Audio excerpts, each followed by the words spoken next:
Welcome, folks, to another episode of the Bible Show. My name is Sam Castensmith. Joining me today is Will, and we are continuing our series in the book of Genesis. Today we get to the destruction of Sodom and Gomorrah, which becomes super famous whenever you hear that. Like, what jumps to mind?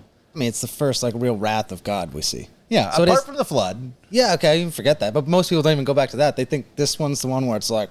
Yeah, this is whoa. like angry God. Like, you get the sense, like, this is God bringing the wrath, and it's for particular story that you can tie to. Like, with the flood, you hear that the world is evil, it's doing lots of bad stuff. Yeah, but then everybody's bad but one guy.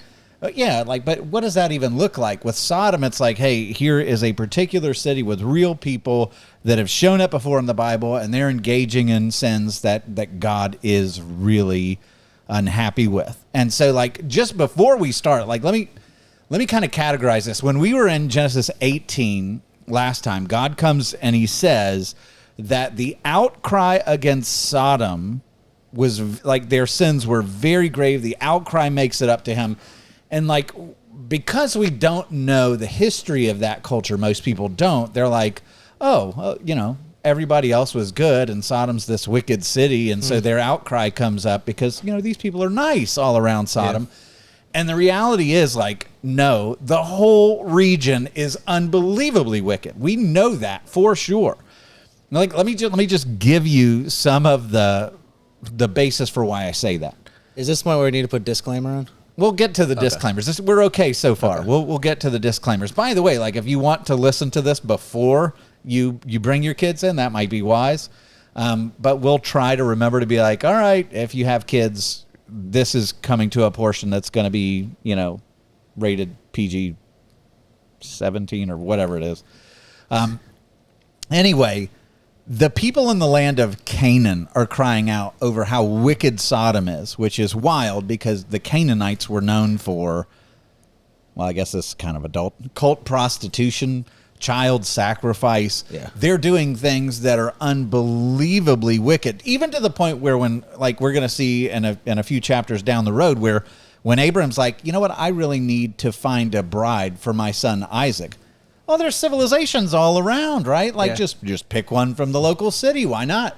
He's like, no. He cannot marry any of the families within a radius of hundreds of miles. I want my servant to go all the way back to the land of Haran to find a bride for Isaac because the Canaanites were so nasty. And we also need to remember that in Genesis 9, what does God say? Cursed be Canaan. And for whatever reason, all of these different tribes that come out of the line of Canaan end up being really, really wicked. And the outcries coming from them against Sodom. So now it's like among the wicked, like the really wicked cultures that Abraham's like, whoa, too wicked for my son Isaac. Among them, the outcry is like Sodom's in another class. Like the wickedness that's coming out of that city, like, whoa, too much. And so God is coming down and he is going to destroy the city. And we pick up in Genesis chapter 19. And this is going to be a message. We're going to hit on God's justice, his wrath, his mercy, his patience with very stupid people and stubborn people.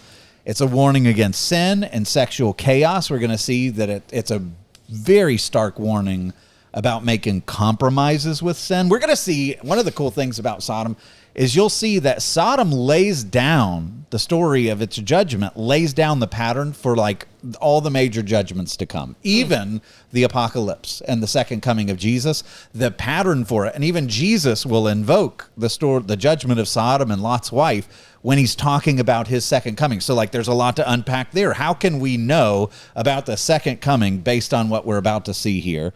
It's a warning against self-righteousness and religiosity and pride and a lack of charity and a lack of hospitality. Like there's so much in this where God is saying, hey, my holiness, I will not be mocked.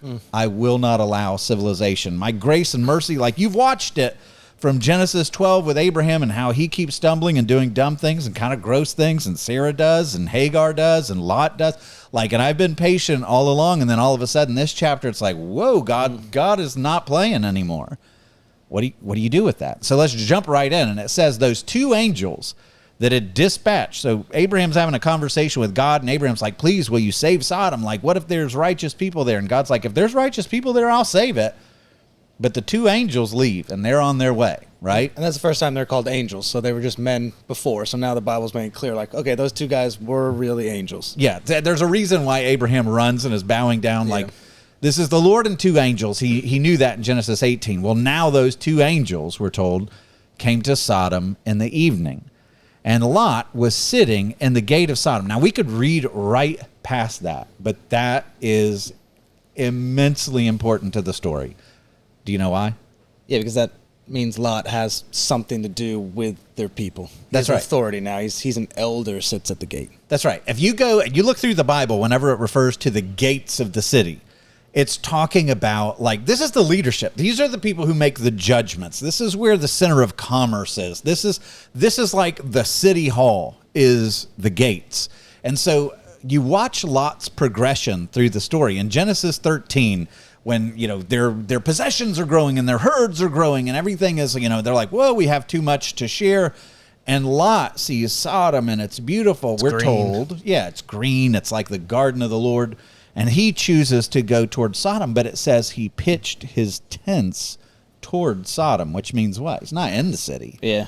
But he's drawing near to it, The next time we learn anything happening with Lot is in chapter 14, when these kingdoms come through and they conquer all the Sodomites and they take them off into captivity. And somehow Lot got caught up in that, which means he's identifying enough with Sodom to where he got conquered and captured along with all the people of Sodom. So maybe he's not in a tent that's a little bit of a distance away from Sodom. Maybe now he's in the mix of Sodomite of Sodom.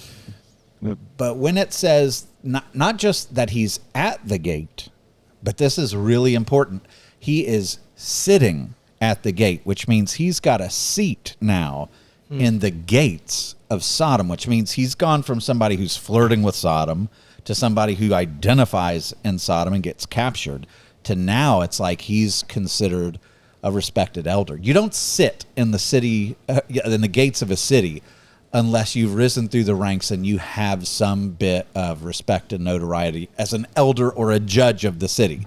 Like later on, they're going to say, you became a judge of the city, and you think, are they joking, or is it like he's judgy? No, he's like, actually, I think that means that I think he's got an office here. I think he's now not just tangential to Sodom. He's in Sodom and of Sodom. Yeah, because that's weird, because our culture, it almost seems like almost everything, except for like real judges, everything authoritative we stand for. Mm-hmm. Now you even think in churches, like the pastor's one standing and we're all sitting. It's like the reversal of what's going on here. But now you think about a court case, every video you see a judge is sitting when he makes a declaration. Yeah, that's right. All rise. He's not like, everyone rise, let me stand up too. That's true. And so, and by the way, I'm not saying that Lot is as wicked as the city of Sodom. What I am saying is he's made one compromise after the next to where he's like, you know what, I could live here. He's had to overlook a bunch. I don't like what they do. You'll see, he doesn't like what they do, but I could be here. I make a really good living. This city is super, super great at commerce. I don't love it, but I could be here. And to the point where now he's, in a sense, an exalted person in their society. So it says, when Lot saw them, so he sees these angels coming and he knows something about them. Like, it's kind of weird. Like, how does he know them? That's one of the questions that's left to our imaginations. But it says he rose to meet them and bowed himself with his face to the earth. Now there's hospitality and then there's this. Yeah, it's not like, come on in. You're bowing yourself with your face to the earth. It's a clear demonstration that I am your servant. I am in submission to you. He knows something is different about these guys, which then it begs the question, is this a spiritual insight that they have? Because it doesn't seem like the men of Sodom are like, whoa, these guys are different.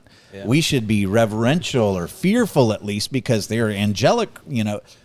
They treat them like people to be abused. Lot recognizes something about them, which then makes you wonder, is there something about them that's physically different? Or does Lot have some kind of a spiritual insight as to who they are? I don't know. And it's just like Abraham did. So he has whatever Abraham had too. That's right. So there's a connection there. Like, Lot hasn't fully walked away, it seems, from the family of Abraham. but man, he It's about as far away as you can get. He But is messy, as we're going to see in this episode and the next episode. So he went out to meet them, bowed himself with his face to the earth, and said, "My lords, please turn aside to your servant's house and spend the night and wash your feet, that you may rise up early and go on your way." So he's like, no, you can't be out here. You're like, come to my house, quick. I'll show you hospitality. I'll take care of you. And they said, no, we'll spend the night in the town square. And how would that have gone?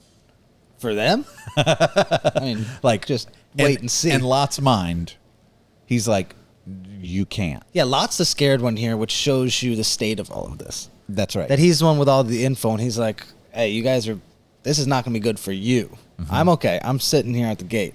I'm worried about you guys. Yeah, and so here, like, there's so very little. The New Testament will refer to Lot as being righteous, as to Lot as being righteous. And you're like, okay, let me come up with a list. What does he do that's righteous? Okay, this is one of them. Yeah. He sees these two men, these two strangers, and he knows how wicked the town is, and he doesn't like it. So he's like, no, you can't be out here. So he pressed them strongly, verse 3. So they turned aside to him and entered his house, and he made them a feast and baked unleavened bread, and they ate. So like Abraham, he's not making the feast to feed hundreds, but, he's giving them bread, and here's some... Well, he's trying to expedite their visit. He's like, let's get you fed and get you out of here. That's an interesting point, because we talked about how Abraham's like, stay a slow while. crawling this. Yeah, Lot's like, all right, you're going to eat, you're going to sleep, here's what you go back. Get out of here. Yeah, that's right.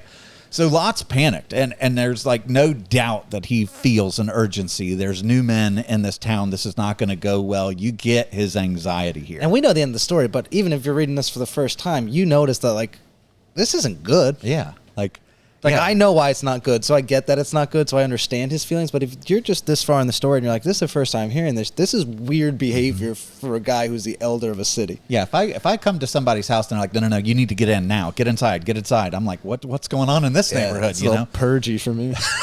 That's true. So verse 4, it says, but before they lay down. So they don't even make it through the evening. They don't, dinner is just done. They lay down, and the men of the city, the men of Sodom, and then listen to this. This is how wicked this town is. Both young and old, all the people, to the last man, surrounded the house. So when Abraham's haggling with God, being like, but what if there's righteous people here? Just making it clear. There's not. Every man, young, old, all the people to the last man surrounded the house. And so when all these people come and they say, where are the men who came to you tonight? Bring them out to us that we may know them. What they are not doing, what they're not saying is, hey, we'd like to get to know them and be good neighbors. Warning, like if you're a parent, now is the time to pause it, because the story gets gets very adult here. When you find in the scriptures where it says that we may know them, or Adam knew his wife Eve and she conceived and bore a son, this is sexual language going on here. The Hebrew word is yada, which is like a Seinfeld inside joke, yada yada. If you know that joke where Elaine is talking, she says yada yada is, anyway. Let's probably edit that out. That one landed. Yeah. I've never seen that show. All right, I guess it's too old for you. Seinfeld is archaic for you. It is. Millennial. Anyway, it's experiential knowledge. And so they're saying, bring out these men. Essentially, we want to rape them. And so when God says, I'm going to see how wicked they are, I'm going to see if their sin has come to a completion. Here you see every man has been corrupted in this whole city, with the exception of Lot, who does not like this idea. But Lot's pretty corrupt too. He's pretty fallen, and he's compromised with sin a lot. But now you see they are willing to do this to ambassadors from heaven. All right, so we're going to get into a little bit more, but there's a theory out there from some scholars about what's actually going on here.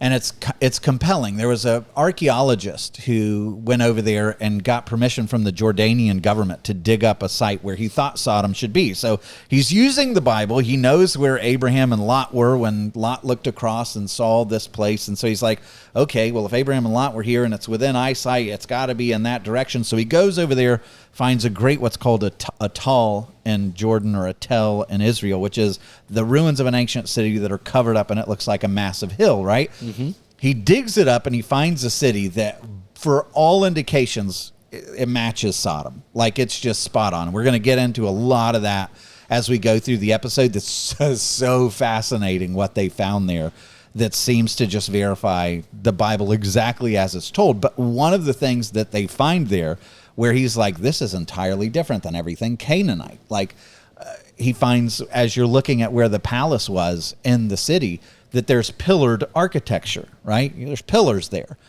You don't find that in Canaanite architecture. You find that in like architecture from the Aegean and ancient Mycenae or Minoan culture. You find columns there. And so he's like, well, this is different. Maybe this is why the Canaanites are different, why the outcry against them is even different than what the Canaanites were. They're altogether different than what the Canaanites are. And so he's like, pillared architecture, they didn't do that there. They didn't do it in Egypt at this point, or at least not this type. And so he's like, I think this was influenced by Aegean culture. And then they start finding artifacts that show an obsession with the bull. You know, and they find like the head of a bull with the horns turned down. And that was always something that the Minoans loved, because the Minoans revered the bull. So think the Minotaur from Greek mythology. Yeah. What's the Minotaur? Half bull, half man. Half bull, half man, right? So they revered the bull, and a downward-facing bull was the image that they would do for bull leaping, where a bull's charging at you, and you have their like matador equivalent that would run at the bull, leap over the head of the bull, do a somersault off the back, and you find ancient artwork showing this all over the world. But the Minoans were obsessed with that, so you find a downward-headed bull because they did bull leaping. You find phallic artifacts, which are, you know, not great. But all of that is pointing you to the Minoan culture. And so then this archaeologist, Collins, is like, maybe this helps us to make sense of what's going on here with this really gross behavior. And so he goes and he's looking at ancient records, and one of the historians, Strabo, who wrote on geography, he chronicles what used to happen with the Minoan culture and how they would bring young boys into full citizens. And so this is really disturbing. But this was their practice in the ancient world. In the Minoan culture, they would wait for a boy to become kind of the age of adulthood, right around the age of 12. And what they would do is they would organize a party of kidnappers. They would arrange it like parents knew about it, but the friends would keep it secret. And a party of kidnappers would come and kidnap a 12-year-old boy. He would be assigned to somebody that was going to be like his one-on-one mentor. They would go off on like in a sense, a honeymoon out into the wilderness, where this older man was going to show this younger boy how to be a man, and then they would come back. But it was understood that while they were together, the older man would have all access to this young boy. And when they got back, if there was a good report for the younger boy, he was presented with the emblems of what it meant to be a citizen of the city, a cup that you would, share in the civic meetings, a bull, that showed that you had your own possessions, and a couple other things.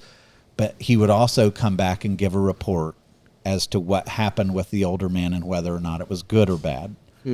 And the most disgusting kind of stuff. Yeah. And so his theory, Collins's theory, is like, okay, if this was the entry into adulthood, if this was the entry into citizenship in the Minoan culture, and over here we see that this city looks to have lots of Minoan influence. It's different than the Canaanite cities. Even in the scripture, it's like something's off about this city, way worse than the Canaanites. And you have a town that's like, hey, we've got these new people here. Yes. And all the men of the city, young and old, all of them are in on it together. They come and demand to know them. He thinks that maybe that this was a distorted continuation of that practice where everybody in the city had to go through this initiation rite. And and here come these two people into the city, unbeknownst to them, angels, that they're demanding to abuse. And you could, even the Canaanites of the area would have looked at that and been horrified.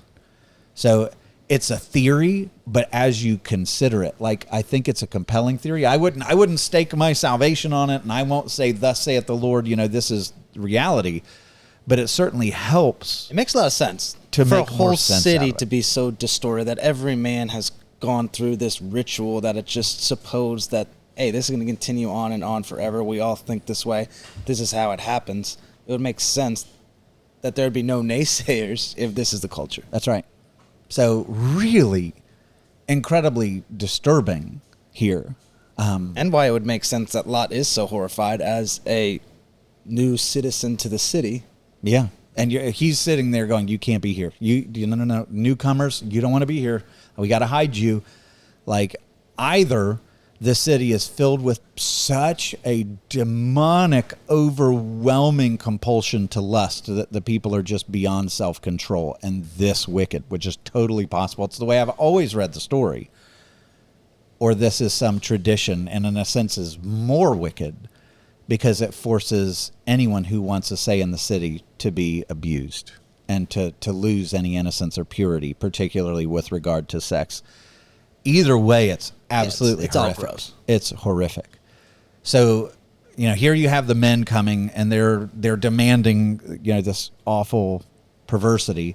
All right, so in verse 6, like, you see a glimmer of some righteous parts of Lot's character, right? Yeah. So it says Lot went out to the men at the entrance, and he shut the door after him. So here's Lot who's saying, hey, to protect these angels, I'm willing to endanger myself. Yeah, I'm going to the crowd. I've already endangered myself by saying, come hide in my house.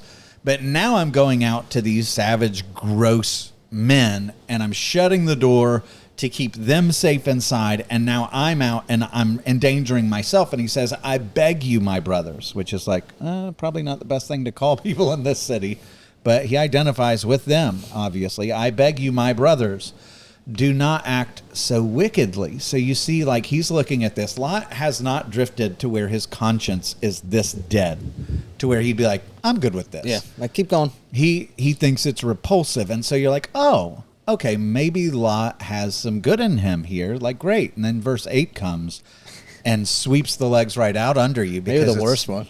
It is the worst. It's awful. Like, because this is the verse where I'm like, how do you reconcile this with someone who has even the smallest concern for God or faith or anything? Listen, let's just get to it. Verse 8, it says, Lot's pleading with them. And before they even have a chance to respond, like, it's not like he's negotiating. It's just like his first offer.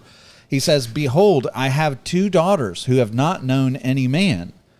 So he's raised up his daughters with a sexual ethic, interestingly, inside the city of Sodom, and yet to protect these 2 angelic visitors, which is like man thinking that he needs to protect God, right? Like, yeah. He doesn't say, here I am, abuse me, I'll offer up myself. He says, here's my daughters. And as 2 guys who have daughters, it's like unthinkable to me. And it's one of those areas where, like, God's grace is just so big that he doesn't say, all right, I'm burning the town with you in it. Yeah.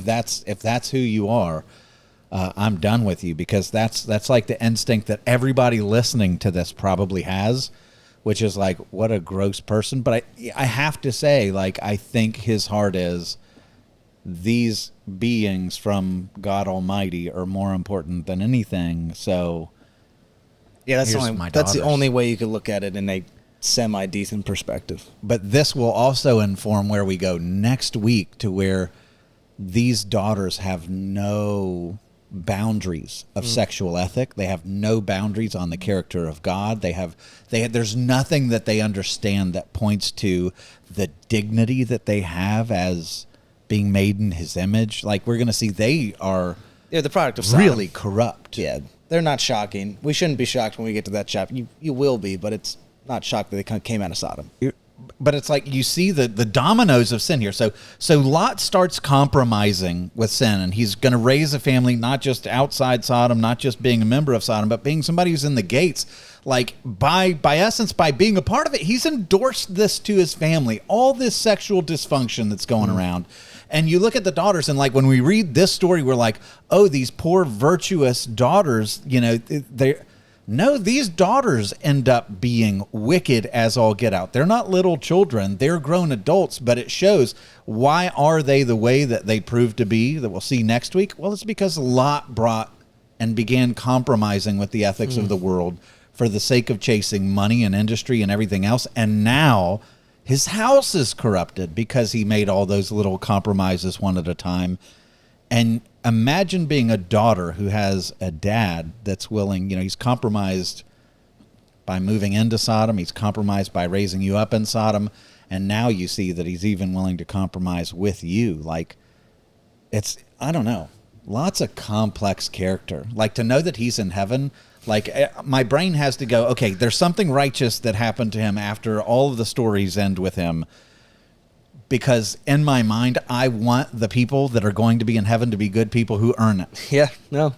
And if there's ever a story in the Bible that's like, this guy's in heaven, like God calls him righteous, yeah, I don't know what happens. I mean, we see little glimmers of his faithfulness here and there. But you have to really look for those. He does. Lots of great test case for faith alone. Ooh, he does some stuff that it's rough to reconcile. Like one day I'm going to have to stand in heaven in front of Lot and be like, sorry, I really dogged you, but dude, this was messy. Or just like explain to me some gaps. Praise Jesus that he can save the farthest outcast and the most messed up people. That's why we'll be there talking to Lot. But man, what a test case here. He says, let me bring them out to you, and you do to them as you please. Only do nothing to these men, for they have come under the shelter of my roof. And nothing happens to the daughters here. Yeah. So let's just clear that up correct. Before anybody starts to wonder. But again, like, okay, you bring up a great point, because all through this, the men that are supposed to take care of the women always take the shortcut. The women end up being put in a bad situation. God has to save them. And God has to save them. What happens here? Same thing. You have Lot being like, how about them? We'll take comfort. We'll be safe. Just take them. And it's always God. It's always heaven that has to come down and be like, what are you doing? Like, lead. Protect them. You're meant to be the protector. Step up. And then it's heaven who comes to the rescue. And this is one of those reasons why I think the theory you brought up about the mentorship or whatever we call it. The Minoan stuff. Because they don't take the offer of the two girls. It's 2 for 2. Yeah, that is interesting. It's an equitable trade right now. They could say, oh, we like that deal. They could walk away with Lot's 2 daughters. These men are perfectly safe. But they're adamant. They don't even wonder, but they don't even like deal back. Gross. They're just like, no, we don't want women. Gross. All right, so verse 9... But they said, so here you have the angels that are like, oh, Lot, no, that's not allowed. Stand back. And they said this. So now you have all these men of Sodom they're looking at this situation, and they're looking at Lot. So now let's remember Lot's story, because if the whole Minoan thing is right, how is Lot in the gates? Right? He went through it. Well, that's what you would think, but maybe right now is what they're saying. And they said, this fellow came here to sojourn. Like, he came in with a green card. He didn't become a full citizen, but now he's become the judge. He sits in our city gates, and now he's turning on us. Now he's bad-mouthing our traditions. Well, then we're going to deal with you worse than with them. You think we were going to put them through something. Now we're coming after you. You got in because, your Uncle Abraham spared the whole city and rescued us when we were conquered. We gave you special benefits. We let you come in. Now you're bad-mouthing us? Oh, well, then we're going to deal with you worse than them. And now the angels come and protect Lot. It says that all the men then pressed hard against the man Lot and drew near to break the door down. And this gets to another point. Like, evil never compromises. Like, Lot's going, but how about, let's make a deal. Evil always just says, thank you very much, and I'm still going to conquer the rest of you. Take it all. You'll compromise it and be like, no, I'm going to remain godly. I'm not going to become like Sodom. And before you know it, you're raising a family that's so thoroughly corrupted by what you've surrounded them with and what you've normalized them with. And Lot is about to go through a very hard season of his life because of these little compromises all along the way. You know, where he's like, ooh, look at the money over there. Yeah, that'll go well for me. His whole life has been tragedy after tragedy because he chased after those idols. Interesting.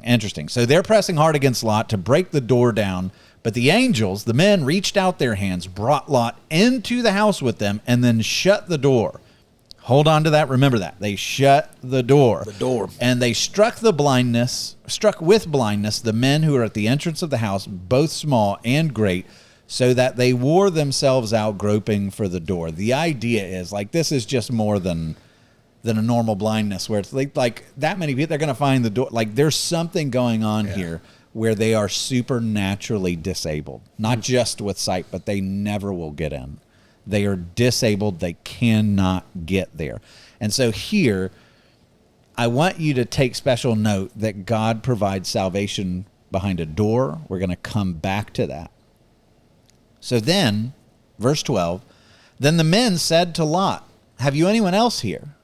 So these angels are still going, you know, you're wicked, we had to save you, but now we're going to offer you an extension of mercy. Is there anyone else in this place that could even remotely possibly have a microscopic mustard seed of faith that would believe you if you offered them salvation? Yeah, it's Noah's clause. It's, go preach. Like, free. Anybody who will come, we will rescue. Lot, it's up to you. Do you have anyone else here? And sons-in-law, sons, daughters, anyone you have in the city, bring them out of this place. For we are about to destroy this place because the outcry against its people has become great before the Lord, and the Lord has sent us to destroy it. And they confirm. Remember when God's like, I'm going to send these two just to make sure the outcry is still great. Well, this is the clearest confirmation you can get that the outcry was credible. Yes. This is a very, very wicked city. It is ready for destruction. But how wild. I want you to stop for a moment. This is going on. Just think how crazy this is. This is the ethos of heaven. You have men that are seeking to rape the angels that have been sent to bring destruction, and the ethos of these angels sent from heaven is there anyone here who will take mercy? Even as they're doing that, like, you want to extend, because remember, Lot's sons-in-laws, if it says that every man in the city was in the crowd, they're there. Guess who else is in the crowd? And they're like, anyone want mercy? Like, anyone that would agree to come with you, mercy's available to them. God, like, sometimes don't you feel like in the fleshly, stupid part of you that you're like, God, you're too merciful. Like, just bring down the fire, like them. They shouldn't even send those angels in. And God's like, even in the midst of judgment, he's like, mercy, anyone? Lot, do you know anyone? Like, mercy? Because I'll extend it. Even though they're unworthy, by definition, mercy. Like, anyone? And is he clarifying the intercession of Abraham here and, like, almost kind of proving to Abraham that this had to happen? Yeah. Like, he's not getting to 10 with this group. Yeah, no. There's this many. Right? I mean, righteous Lot is only righteous by the extension of what Christ has granted him by the modest little tiny bit of faith that he has. Like, there's no one that's truly righteous in this place. Even Lot has proven unworthy of the mercy that he's going to receive. He says, they say, we're about to destroy it. The Lord has sent us to destroy it. And so Lot goes out. And this is like, okay, here you see, like, Lot is like, he went right outside his door because his sons-in-law were there. This conversation went quickly. But, so there's all this chaos going on. But think about this. Here's Lot, again, having gone doing this number. And now he's like, I'll endanger myself to go chase after my sons-in-law. So this is like, wait, okay, it's godly almost again. He's willing to suffer. He won't suffer for his daughters, but he'll go out and suffer for his sons-in-laws, it seems. And he says, up, get out of this place, for the Lord is about to destroy the city. But he seemed to his sons-in-laws to be jesting. And the root there, you know what that word literally means? The jesting in Hebrew, it's yitzhak, which is the same Hebrew word as laughter. So let's go back and let's think about it. God comes to Abraham and says, I'm going to make good on my promise. Abraham laughs. He goes to Sarah and says, no, you're still the one. I'm going to come through on my promise to you. And Sarah laughs. There's a destruction coming. You need to leave. And they laugh. And so laughter, which is the name Isaac, and Israel, the name Isaac would be Yitzhak. And the idea is everybody's laughing at God. They laugh at his promises. They laugh at his offers of mercy. They laugh at his destruction. They laugh at everything. Nobody is taking God seriously here. And so verse 15, as morning dawned, the angels urged Lot, saying, up, take your wife and your 2 daughters who are here, lest you be swept away in the punishment of the city. So, like, you could not get more, like, intense. After what just happened, like, I doubt you're sleeping well that night. Everything about this is, like, your nerves are going, everything else. And now the angels are like, you need to hurry. This whole city is about to be utterly wiped out. What's the next line? The best. But he lingered. Like, what are you doing? Like, this is so frustrating. But He even has no self-preservation. Like, even if he's not a bad guy, he should care about himself a little more in this scenario. Like, he's about to be smited, and he has the option to get out. But how often do you come across somebody whose decisions have led them into destruction? Like they're in the middle of destruction, and you go to them and you're like, man, there's an extension of mercy. Christ offers you a new life, a new beginning, a clean slate, righteousness, forgiveness of sins. You could have it all, and you don't know if you're promised tomorrow. So grab hold of it while you can. And how many people have the same stupid reaction as Lot? Yeah. I did. I lingered. I was like, yeah, but not yet. I'm not ready to walk away from all the things that I'm engaged in. And you know what happens? Like, because our God is good enough, he pretty much had to do the same thing that these angels do with Lot and his wife and daughters. So the angels seized him and his wife and his 2 daughters by the hand, and the Lord being merciful to him, they brought him out and set him outside the city. So they don't even, it's like God is like, you're not worthy of this. Like, I'm offering you mercy. And they're like, I don't know. Like, we still have some business deals to tend to here. We're not ready to leave. You know, Sodom is kind of our comfort place. And he's like, no, I'm going to drag you evicting out of the city. And there were a lot of parts of my conversion, like where it was like, he had to bring me kicking and screaming to recognize he was the very best thing for me, and that I needed to leave Egypt and Sodom and all the things that were, eating my soul from the inside out. But again, like in the middle of this story of destruction, like pay attention to how much mercy God is seeking to extend. We read right past it. It's all over the place. And that's why those kinds of warnings make me judgy against the guy like Lot, because his was physical. So I think when it's like the physical, like fire's going to rain down, you should be more aware. Whereas ours is a little sneakier. Yeah. Like our destruction. There will be a day when the fire's coming. Yeah, so our destruction's a little sneakier. It's a little harder to pick up. But it's there. So next comes one of the verses that I think is so like, we tend to read it literally, and it makes the Lord look petty, but I want to suggest something. So verse 17, he's dragged them out of the city, or the angels have, and as they brought them out, one of them said, escape for your life. Like, this is life and death. Escape for your life. And he says, do not look back or stop anywhere in the valley. Escape to the hills, lest you be swept away. And how do most people imagine this command? Like, I literally just... Yeah. Don't sneak a peek. Like, don't look. It's like Medusa. If you look at her, you turn to stone, right? Which I wonder where that myth came from. But anyway, like that, think about this. Like, it's not saying don't, literally turn back. It's saying where you're looking is where your affections are, right? Don't look back. Leave it behind. You got a new life in front of you. I want you to go. I don't want you to stop anywhere in the valley. I want you to move ahead. And so Lot says to them, again, Lot, come on. Lot said to them, verse 18, oh, no, my lords, behold, your servant has found favor in your sight. So he recognizes, like, I don't deserve this. Yeah, that was helpful. Yeah, so, okay, you get that part. And you have shown me great kindness in saving my life. Okay, so he recognizes he dies if he stays there. But I can't escape to the hills, lest disaster overtake me and I die. In other words, like, do you know the life I had in Sodom? Like, if I go to the hills, what's in the hills? I have a standard of living, angels. Exactly. That's it. Like, do you know what I've built? Like, you want me to walk away from that? Like, what's in the hills? Like, I lose all the normal things that I have. I lose my sustenance. I lose the business I built, the authority that I have. I lose everything I've ever had. Like, I can't live out there. And so this is where you're like, okay, God, like, just cut him loose. You know, cut the line. Yeah, no more advice.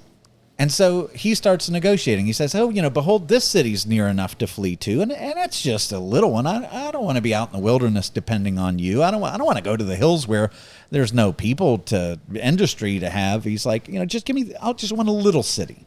Let me escape there. Isn't it a little one and my life will be saved? Like, so what does he count his life as? Just stuff. I need a city. Like, they're like, hey, we're saving your life. And he's like, yeah, if you really want to save my life, give me, you know, a little city. You know, I won't be like Sodom greedy, but give me Zoar over there, that little city. And so he said to him, behold, I grant you this favor also, that I will not overthrow the city of which you have spoken. And the angels are like, in mercy, again, you can go there. Escape there quickly, for I can do nothing till you arrive there. Therefore, the name of the city was called Zoar, which means low, or lowly, or little. And the sun has risen on the earth when Lot came to Zoar.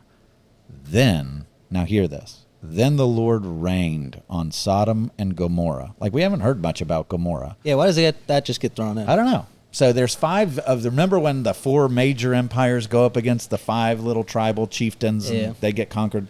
It's Sodom, Gomorrah, and then three others. I guess Gomorrah is the next biggest one.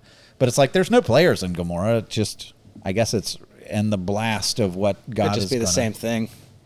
Yeah. So rained on Sodom and Gomorrah sulfur and fire from the Lord out of heaven. And he overthrew those cities and all the valley and all the inhabitants of the city and what grew on the ground. Hang on to that. And now I want to take a pause and let's go look at what they've discovered in like archaeology. So we talked about Stephen Collins, who has discovered this place, Tel El Hammam, that it matches everything about Sodom, right? We know it's the size matches, fortifications, the type of architecture is different, the network of surrounding towns show that this was the centerpiece like Sodom would have been. And something happened where this city gets utterly destroyed by fire. The archaeologists say that it left the city uninhabited from being like the major city of the region, suddenly uninhabited and uninhabitable 700 years after a fiery destruction. Wow. And so just to show like the size of this place, it's 5 times bigger than Jericho. It has 62 acres inside 18 feet thick walls.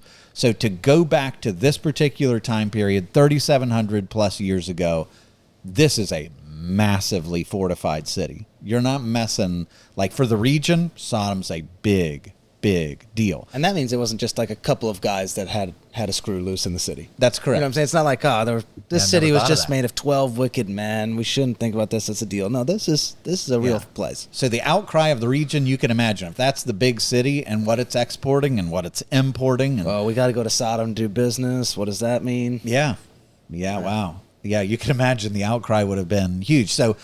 So one of the things that they found when they were digging is all of the buildings and everything else are bent to the northeast. Like they're just, which like they're like that, and a bunch of other evidence shows this was hit from something up above. You know, it says that God rained down fire and brimstone or sulfur, and they were like, this whole region has been demolished by a meteor that exploded. And there's evidence of that. So you see that like Forbes magazine, Newsweek, the Times of Israel, Yahoo News. Like when this came out, they were like, oh my goodness, there's evidence of Sodom. Newsweek, the biblical city of Sodom was blasted to smithereens by a massive asteroid explosion.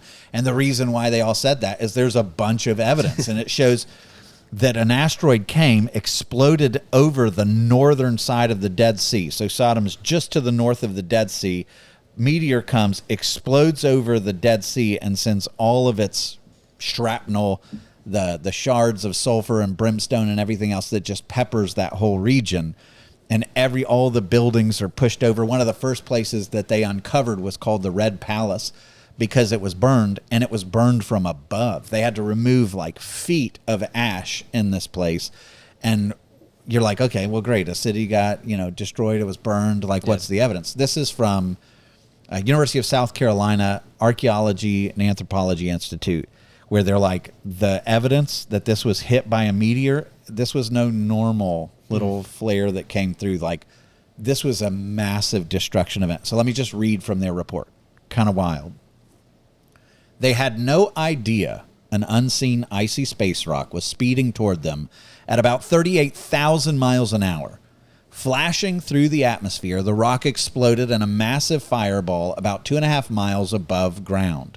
The blast was about 1,000 times more powerful than the Hiroshima atomic bomb. The shocked city dwellers who stared at it were instantly blinded. Air temperatures rapidly rose above 3,600 degrees Fahrenheit. Clothing and wood immediately burst into flames. Swords, spears, mud bricks, pottery began to melt. They're finding all this stuff. Almost immediately, the entire city was on fire. Some seconds later, a massive shockwave smashed into the city. Moving at about 740 miles per hour, it was more powerful than the worst tornado ever recorded. Deadly winds ripped through the city, demolishing every building which they've uncovered. They sheared off the top of 40 feet of the 4-story palace and blew the jumbled debris into the next valley. None of the 8,000 people or any of the animals within the city survived. Their bodies were torn apart, their bones blasted into small fragments. Wow. Like, this is no joke, right? And so we know that happened there. So some of the other stuff that I think is just absolutely fascinating to give you perspective on what the city faced in this region is they found pottery shards that were like blistered, but they were blistered in a way to where they were called trinitite rocks. Now, it's called trinitite rocks because in 1945, when they were doing the atomic blast testing, it was Trinity. Like, that was the explosion, and the heat and pressure generated from the atomic bomb testing left trinitite rocks blistered. That's what you find in the ruins of this ancient mound of Sodom. So it requires heat above 2,000 degrees, which is hotter than magma. It's hotter than the average house fire. So it's not like some invaders just set the place on fire. That only gets pillaged it. That gets to like 1,100 degrees. This is over 2,000 degrees. Meteoric stones peppered the ground, creating diamondoids. So they find these little things that are so like crushed with pressure so strong that it actually creates like little diamondoids.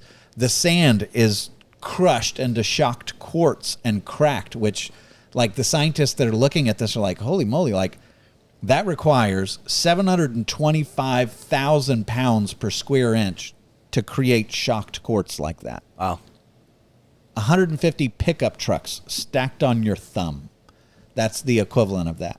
And so all of this, and they're looking at the ruins, and they find pockmarks where the sulfur rocks are like peppered all over the place. You see it in like the ruins of bones and in the buildings and pottery, like little pockmarks where it was literally raining down fire and rocks that just decimated the city.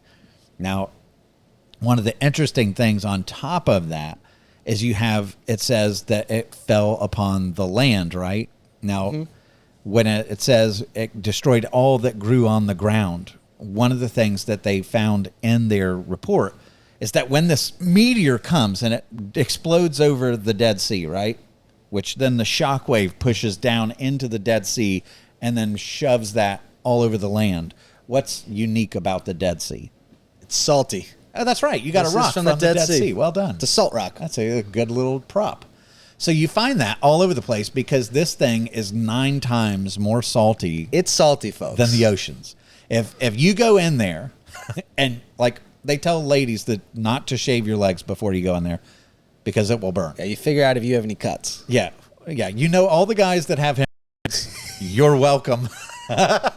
Because that salt, like, will light you on fire. It is super salty. You, like, float way above the water. It's kind of a bizarre... It's a weird experience. So now imagine a meteor exploding, hitting that massively salty region, and then it shoves all this melted and evaporated salt all over the land. At 740 miles per hour. That's right. Do you know what, in the ancient world, what they would do to enemies' territories after they conquered them? Salt it. They salted them. So they would take salt and they would scatter it all over the farmlands, because if you salt somebody's fields, nothing ever grows there again. Now, this gets to the answer that when Lot looks across the Jordan Valley and he says, oh, I want that land, it's well watered like the garden of the Lord. In Lot's day and age, he's looking at a land that's lush, it's Edenic, it's garden-like, until, right? And then you shove this massive shockwave of salt all over it, and now nothing grows there. So now they go to all the surrounding territories, and listen to this, is a direct report from their findings with other scientists adding in. It says it devastated approximately 500 square kilometers immediately north of the Dead Sea, including Tel El Hammam, which is the Sodom place, with a superheated brine of Dead Sea and hydride salts pushed over the landscape by the event's frontal shockwave. So just imagine that salt just covering everything. A geochemical analysis of 6 soil and ash samples revealed that salt and sulfate levels were greater than 6% in the ash layer, more than 5% in the soil layers immediately above and below the ash layer. So do you know at what point the salt content, you can't grow crops on it ever again? Like, it will not allow you to grow crops.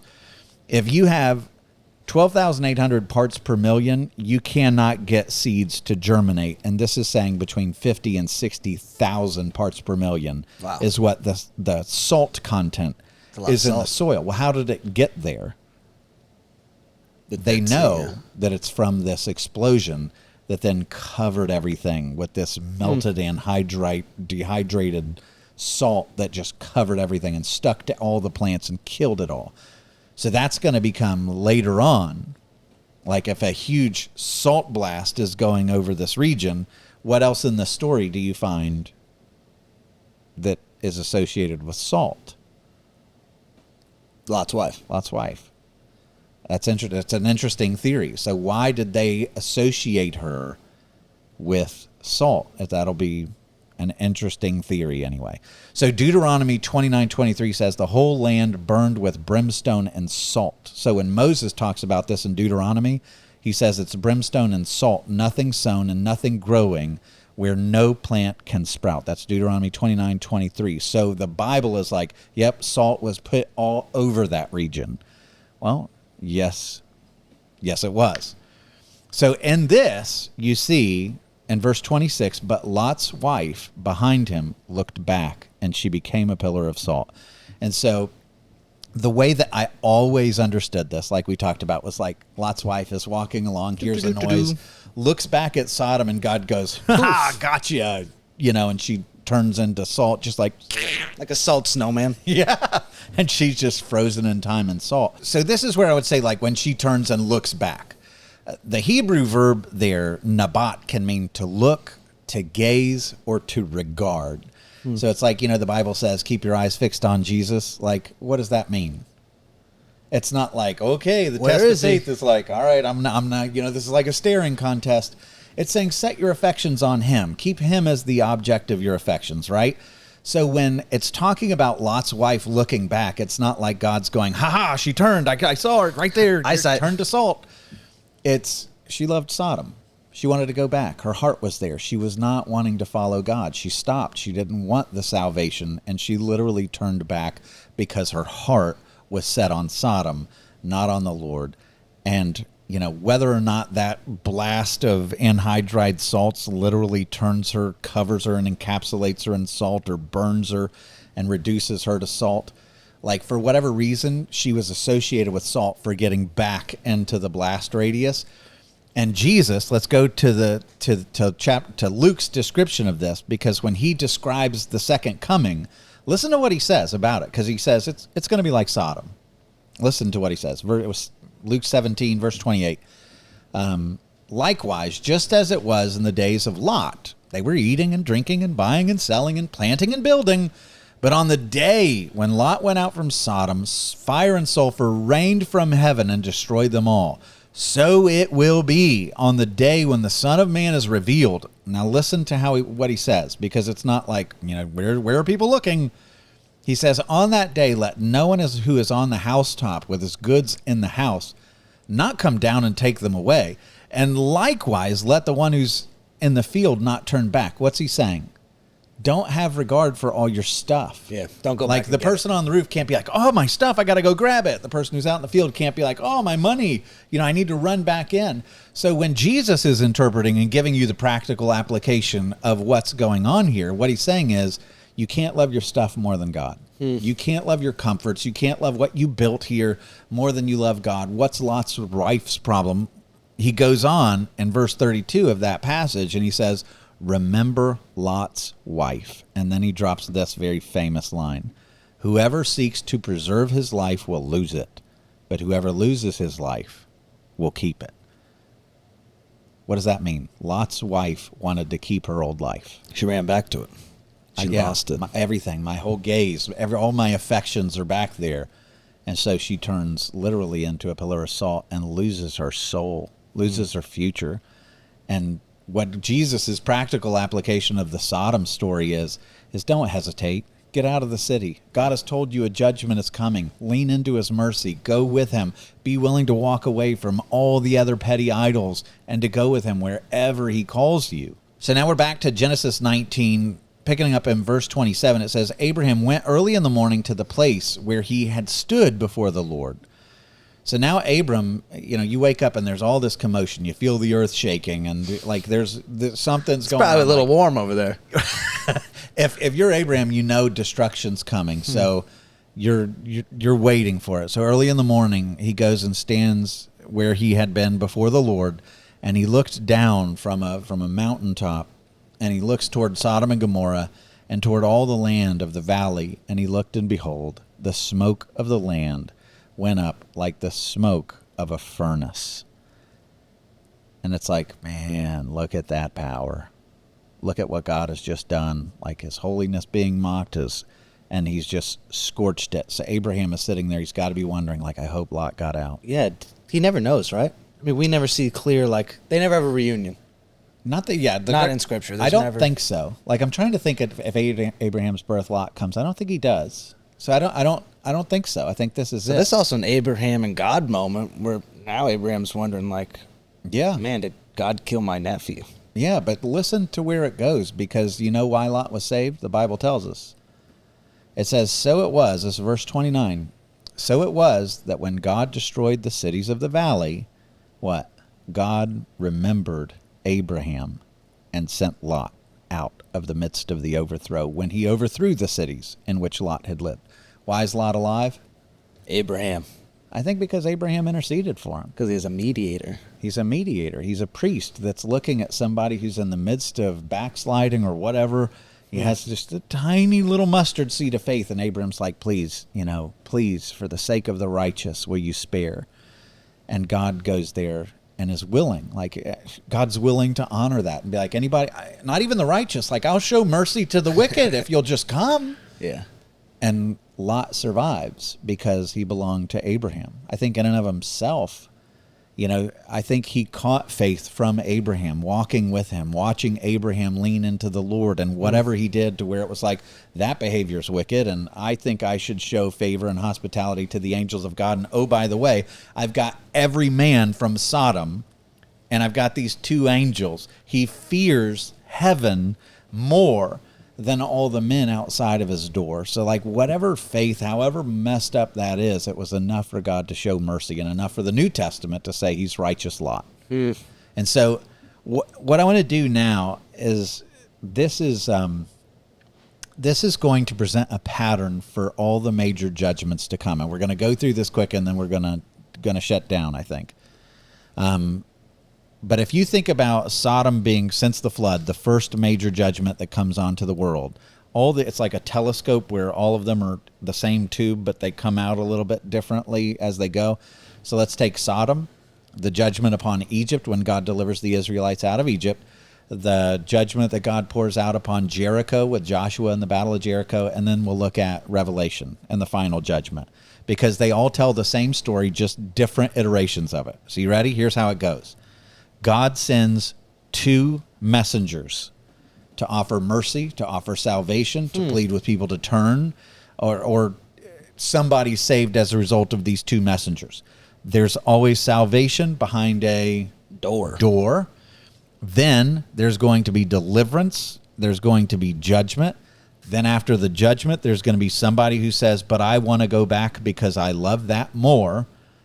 And then God's final judgment falls. All right? Okay. So we've got 2 messengers, salvation behind a door, the family or people being delivered. Somebody wants to go back to the old way, and then God brings judgment. So think about those things. Sodom, let's walk through them. How many angels? 2. When that was a quiz. That was a quiz question at the end of this podcast. Did you listen? When did the door come into play? When he put him inside. Yeah, the angels grabbed Lot, shut the door. Everyone outside's blinded, and by the way, everyone outside judged. But inside, you have somebody who ends up being like, "Oh, I don't like walking with the Lord. I want to go back," and God's judgment falls on the wicked city. Right. So now we jump to Egypt. What do you know here? How many people go pleading? Oh, Moses and Aaron. Moses and Aaron, right? You got the 2 guys. When do you find a door? The blood on the doorposts. Everybody behind the door is marked for salvation. Everybody without blood marked on their door is marked for judgment and loses the firstborn. Then you get the Hebrews that are going to be God's people that are going to be delivered out. And when do you find the people being like, "Well, yeah, I don't like it on here. I'm going to go back." Instantly and all the time. It's really true. Like, "Oh, we had pots of meat in Egypt. You brought us out here to kill us. We want to go back to Egypt. We liked our slavery." Like, and so they all die out in the wilderness, and God brings judgment on Egypt, right? Mm-hmm. Let's jump to Jericho. How many spies? Well, there's 2 faithful ones. No, not that go in to scout out the land of Israel. The spies sent into the city of Jericho that end up hiding in Rahab's house. Mm-hmm. There's 2 of them. And they make a promise that everyone behind Rahab's door is going to live with the scarlet hanging out the window. And then they end up conquering the city. They come out, all the treasures are there. And then there's one guy that's like, "Oh, I just can't turn away from the treasures of that city. Like, I don't want to obey God. I want all the stuff." Who's that? You remember the name? Achan. And God brings judgment on Achan, and Jericho is destroyed. So you see the pattern here. Now, when you get to the book of Revelation, and it's talking about the apocalypse, I wonder what's going to happen. It's like God's not in for suspense novels. Like, he kind of tells you what it's going to look like, right? In Revelation 11:3, how many witnesses are sent to bring the warning? I mean, there better be 2 at this point. It's 2. You are correct. And what is the door? I mean, in Revelation it says, "Behold, I stand at the door and knock." And how does that go?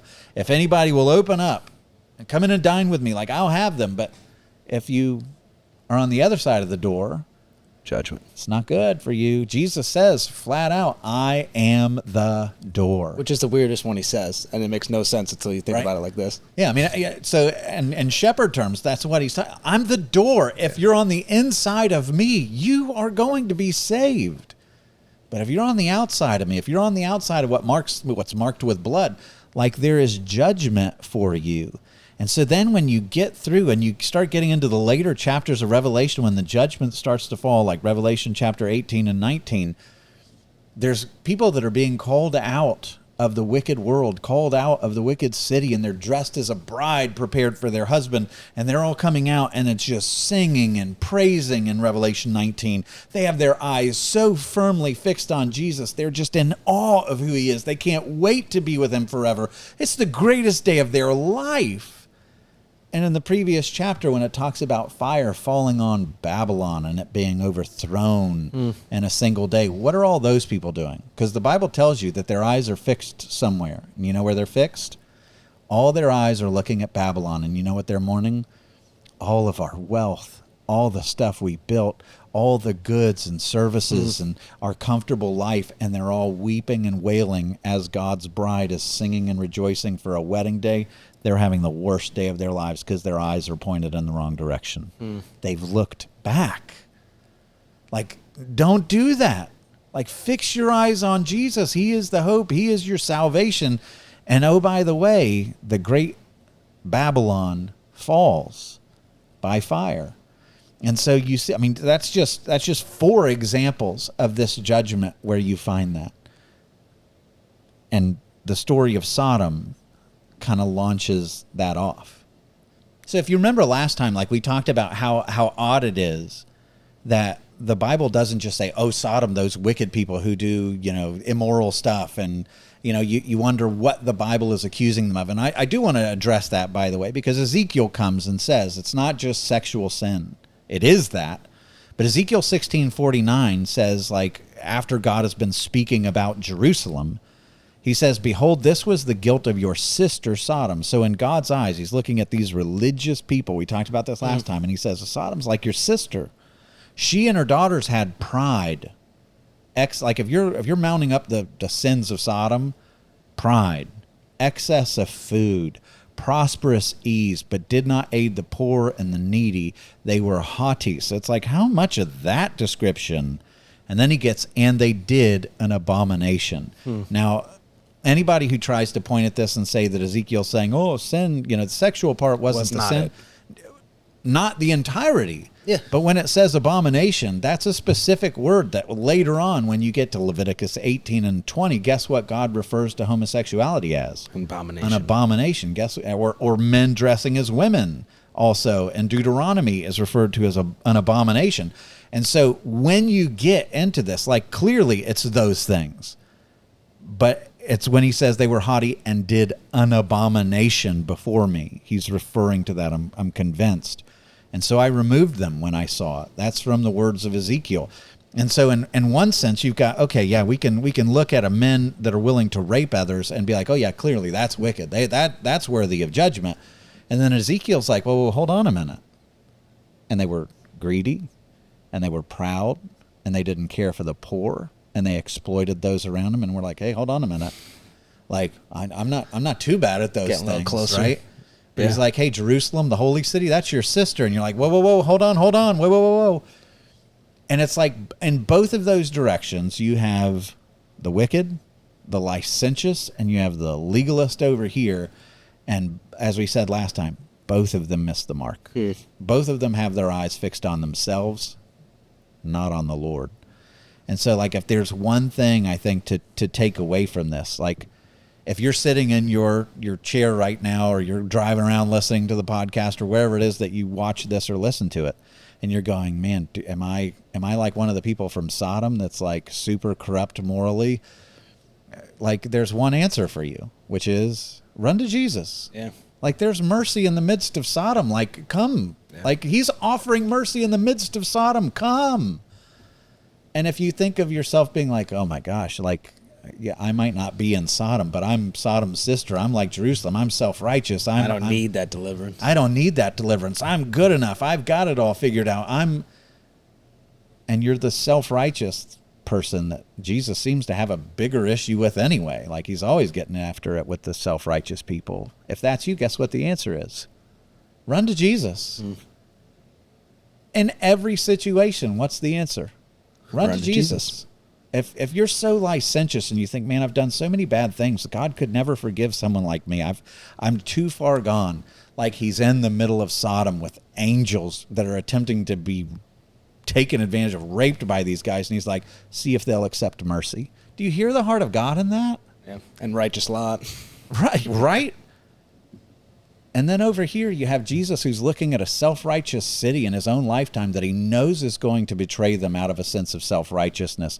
And he's weeping over them, saying, Jerusalem, Jerusalem, how I've longed to gather you to myself like a hen gathers chicks under her wings, but you were not willing. Be willing.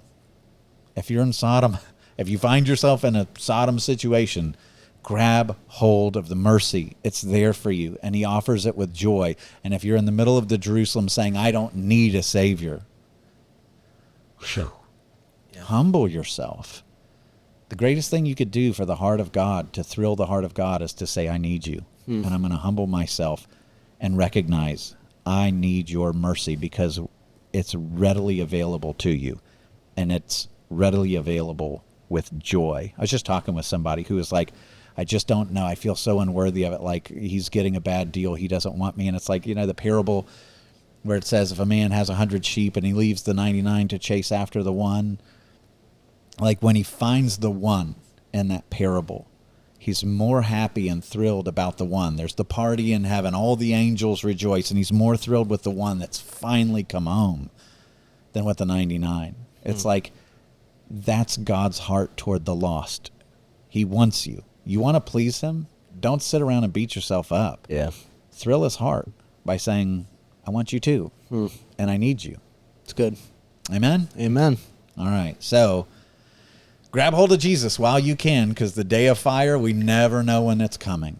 And when that day comes, have a heart that is so ready to be with him and all that he promises, that you're not tempted like Lot's wife to look back and say, oh, but everything I lose, he's worth way more than all of it put together. So we're going to leave it there. We want to thank you so much for watching. Join us next time as we get into another story where Lot's life seems to devolve a little bit more, and yet God once again is going to do something exceptionally beautiful to bring redemption out of even Lot's mess. God bless.